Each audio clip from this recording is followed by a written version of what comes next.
example 12 is asking us to graph a couple of functions and show how they look.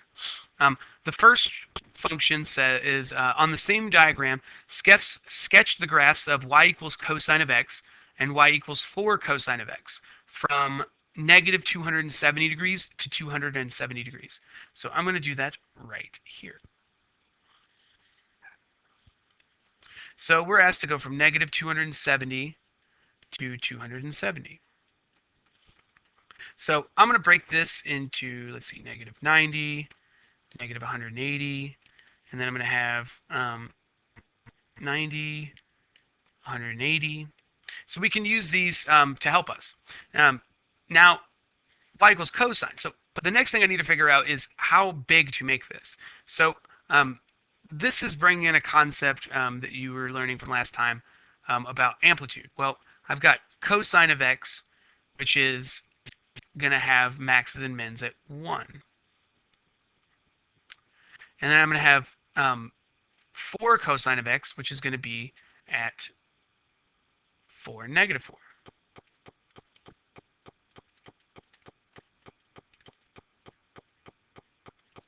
Okay, so the first one I want to do is y equals the cosine of x.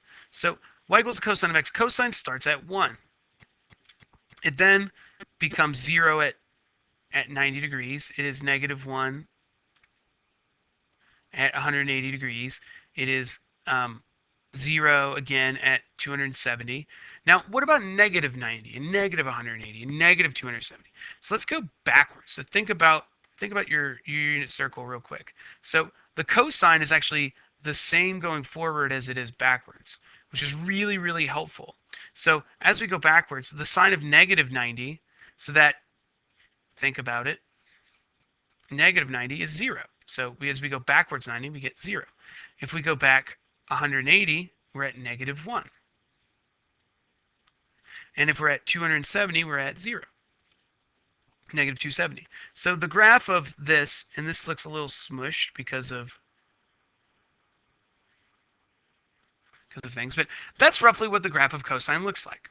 Now, if we're doing 4 cosine of x, it's the same idea, and here's what makes things nice and easy. If we can figure out what the amplitude is, and we know certain things about it, we can just, if we know this graph, cosine of x, and we multiply it by 4, the zeros stay in the same place. So think about this. So 4 times 0 is still 0. So I know that, and again, this is y equals the cosine of x. So if I know that 4 times 0 is still 0, I'm still going to have these points for, I'm still going to have those points for 4 cosine of x. Now, my maximum is 1. 1 times 4 makes 4. So my maximum will now go up to 4 instead of 1. My minimums are negative 1. If I multiply those by 4, it goes down to negative 4. So these go all the way down here. So really what has happened when we've changed this graph is the zeros stay the same, right? Because if the cosine of x is 0, then 4 times 0 is still 0. It doesn't change where that occurs. What it does change is how tall, or the wave height of the function. So this function is going to look very similar, but just taller. But the zeros stay the same. That's a really important concept as we move along. Now the second one asked what is 4 cosine of x as the absolute value, and the absolute value of 4 cosine of x plus 3. So let's see, we got y equals the absolute value of 4 cosine of x and the absolute value of 4 cosine of x plus 3. So again, we need to draw our graph. Now, I'm going to draw this in a different way than the last one. The absolute value, what does that mean? Well, the absolute value means that we have we have to have a positive number or 0 come out. It's not allowed to be negative. So I don't even need to include any negative numbers at all.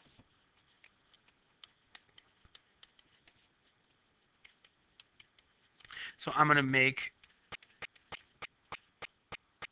these right here. So 90 degrees, 180 degrees, and 270. So I knew that this created a maximum value of 4 and a minimum value of negative 4. So the minimum value for this function here is going to be 0 because it obviously can't be negative. So 0 is as small as it can get.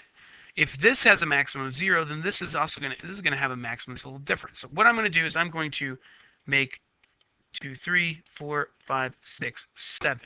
And you'll see why this is in just a second. So if I'm looking at y equals, let me do this in blue. Y equals the absolute value of 4 cosine of x. So think about it. So the cosine of x is at the cosine of x is 1 at 0. So 4 of those makes 1, 2, 3, 4. So it has a value of 0 at 90 degrees, which is here. Cosine has a value of negative 1 at 180 degrees, but because 4 times negative 1 is negative 4, which is going to bounce straight back up here. At 270 degrees, we're back to 0 again. And like we learned before, cosine is going to be the same. It's going to be symmetric forward and backward. So you could find that these values are also the same. So how does this actually look? Well, this is an absolute value. It's kind of weird, but it's going to bounce up. It's going to, it looks normal. But then when it comes down, it no longer can drive through, so it's got to bounce straight back up.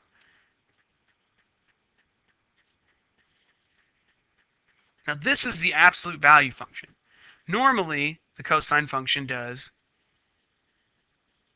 well, it would look more like this.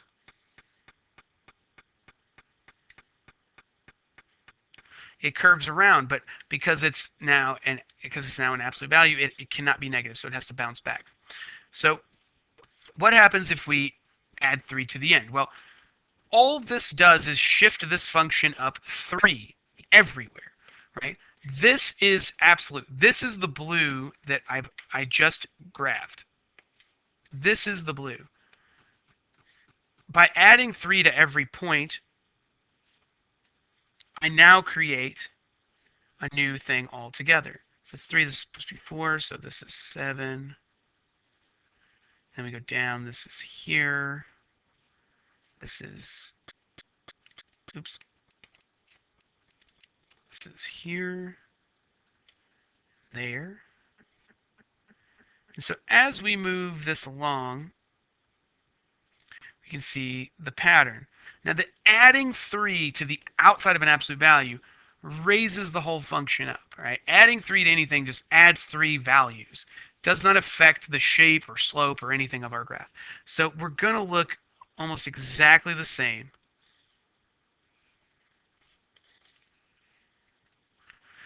Now, very exciting, fun-looking graph, but the understanding of how these behave is based off of our unit circle and based off of our key values. And getting an understanding of what it's going to look like. Think about the zeros, think about where the maxes and the mins are, and you can pretty much draw these very simply. Just make sure that you're, if you're talking about cosine, that you're using the right values from your unit circle, because it's easy to get sine and cosine mixed up. The big one, the way that I remember it, cosine starts at 1, sine does not.